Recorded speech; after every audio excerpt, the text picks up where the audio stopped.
A boat is supposed to lose value the moment it leaves the factory. That's the entire economics of owning one, same as a car, same as almost anything with an engine and a hull. Depreciation tables put a trawler down 20 to 30% in the first 3 years alone, before the curve even starts to flatten. And yet there's a small handful of trawlers that broke that rule outright. Boats where a documented used hull has sold for more than the original owner paid new, decades ago, verified straight from the builder's own sales records rather than a broker's optimistic pitch. We're counting up 5 of them, and the boat at number 5 has its own sales executive on record saying almost every hull that brand has ever built now sells for more than it originally cost. 2 things are stacked on top of each other here, and neither one is a mystery.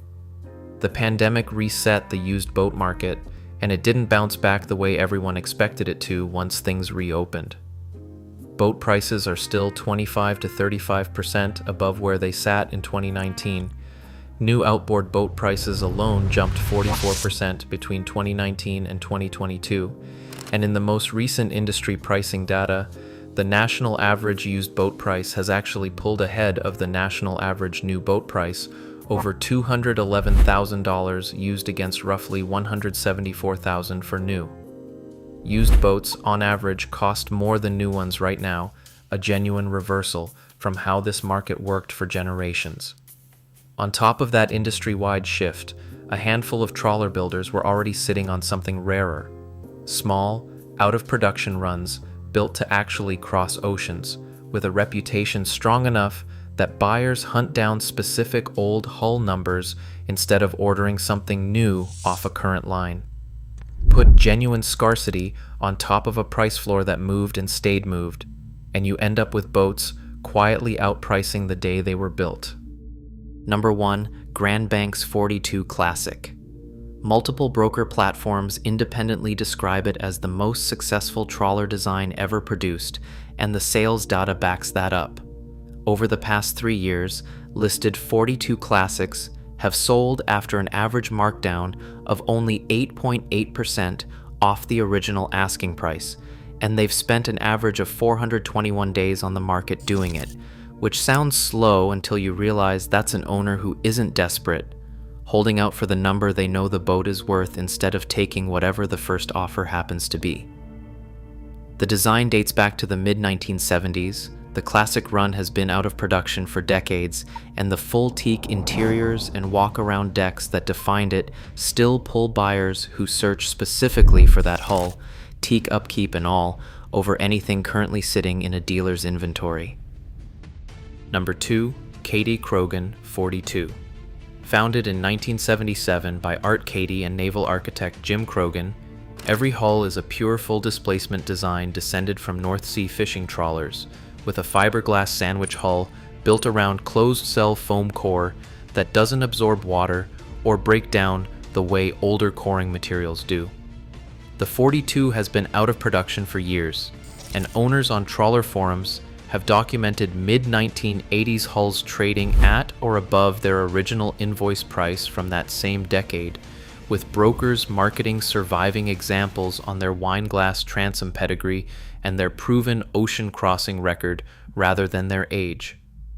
A boat that could cross an ocean in the 1980s and still can today is worth more to a serious long-range cruiser than most anything currently being built for coastal work instead, which is precisely the gap that keeps a hull more than 30 years old competitive against something fresh off a production line. Number 3, the Diesel Duck, built by Seahorse Marine to a George Bueller design. It's a steel-hulled expedition trawler, double steel bottom, 4 watertight bulkheads, a full lead-filled sailboat-style keel, and a sail assist rig that can stabilize the boat or get it home if the engine quits mid-ocean. The larger models in the lineup carry a cruising range approaching 7,000 nautical miles, enough for a full Pacific crossing without refueling, in a hull that's meant to be handled short-handed rather than by a full crew. Nobody is stamping these out by the hundreds, and a buyer hunting a genuinely blue-water-capable steel hull with almost no production run behind it has very few other places to look, which is exactly the kind of pressure that keeps a used price from ever really softening. If you've made it this far, subscribe, because the next two boats are the ones actually driving this whole trend, not just riding along on it. Number 4, American Tug. This builder is still in active production, which makes its story different and arguably more revealing than a discontinued models. Founded in LaConner, Washington, in 1999 by Tom Nelson, the company built its reputation on a hull derived from an Alaska commercial fishing boat and has stayed small and deliberate about production ever since. Only around 6 to 10 boats a year even now, decades in. Brokers across the trawler market cite American Tug as one of the strongest value holders in the entire segment, not because it's rare in an out-of-production sense, but because demand for it hasn't let up long enough for used prices to fall meaningfully below new ones. That reputation mattered enough that Kadey-Krogen itself, the builder sitting at number 2 on this list, acquired American Tug outright in 2023, effectively betting on a used and new market that had already become the same number. Number 5, Nordhavn. This is the boat that turned the whole premise of this list from a rumor into a documented fact, straight from the builder's own sales records instead of a broker's estimate. Nordhavn 41 Hull 4 102 sold to its original owners in 2019 at an introductory price of $699,000. When that same hull changed hands again a few years later, it went for about $70,000 over that original price, inside the exact 5-year window when depreciation is normally at its worst on any boat. Nordhavn 55 Hull 5501, the very first 55 ever built, had a 2004 base price of $995,000, with the second hull's buyer adding another $150,000 in options on top of that. In 2023, Hull 5501 was listed almost $50,000 over that original invoice figure. Company sales veteran Jim Leishman put it plainly on the record. Historically, every model Nordhavn has built sells for more than what the original buyer paid, and he specifically pointed to the limited run Nordhavn 35 as proof. Right alongside the standard production models everyone already assumes hold their value.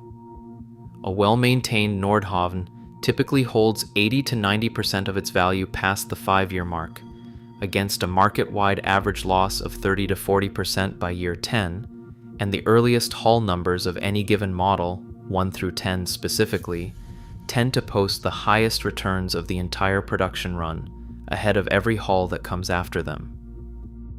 So why these 5, and not the hundreds of other trawler models built over the same decades? 4 things line up.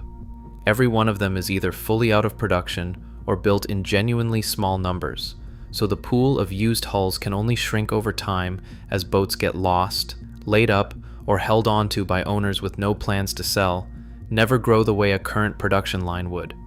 Every one of them is a full displacement or steel expedition hull built to actually cross oceans, a capability most modern production trawlers, built for coastal cruising and marina hopping, simply don't offer at any price.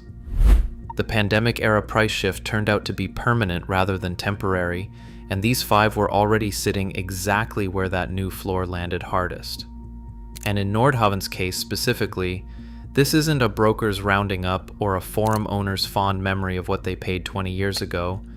It's the manufacturer's own sales data, with real dollar figures attached to real closed transactions, which is a much higher bar than the vague, "it holds its value great" line every broker uses to sell every single boat on the lot. None of that makes a trawler a real investment the way stocks or real estate are supposed to be, and an ordinary production trawler without a scarcity story behind it still depreciates the normal way, 20 to 30% gone in the first few years, no matter how much anyone hopes otherwise. What it does show is that a very specific combination, real scarcity, ocean crossing capability, nobody's replacing at scale, and a market that permanently repriced itself in 2020 and 2021, turned 5 particular trawlers into boats worth chasing down by hull number instead of by model year. If you're shopping this corner of the market, That's the actual lesson sitting inside Nordhavn's own sales records. The boat that's 15 or 20 years old, with a scarce, ocean-capable pedigree behind it, usually isn't the risky purchase. Judging by what these 5 have actually sold for, it's often the safer one, and the newer boat sitting untested on the showroom floor is the real gamble.